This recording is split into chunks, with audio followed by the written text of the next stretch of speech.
মার মার মার মার মার মার। চিত্রগুপ্ত কে রে? ও মহারাজ, আপনি? কি হয়েছে বলুন বলুন। বলো, আজকে পৃথিবীর থেকে কাকে তুলতে হবে? ঠিক আছে মহারাজ, আমি আপনাকে এক্ষুনি হোয়াটসঅ্যাপে লিঙ্ক পাঠিয়ে দিচ্ছি।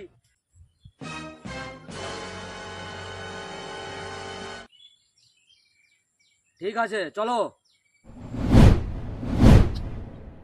দেখো চিত্রগুপ্ত, পৃথিবীর মানুষরা কত অসহায়, কত গরিব। একে আমাদের সাহায্য করা দরকার। হ্যাঁ ঠিক বলেছো। এই নাও, এই সোনার মালাটা রাখো। এ নকল সোনা নিয়ে আমি কি করব? এটা নকল সোনা নয়, এটা আসল সোনা। আর আমাদের শরীরে যে সব জিনিসপত্র দেখতে পাচ্ছ, এগুলো সব আসল সোনা। ও, সব আসল সোনা? হ্যাঁ। खत्म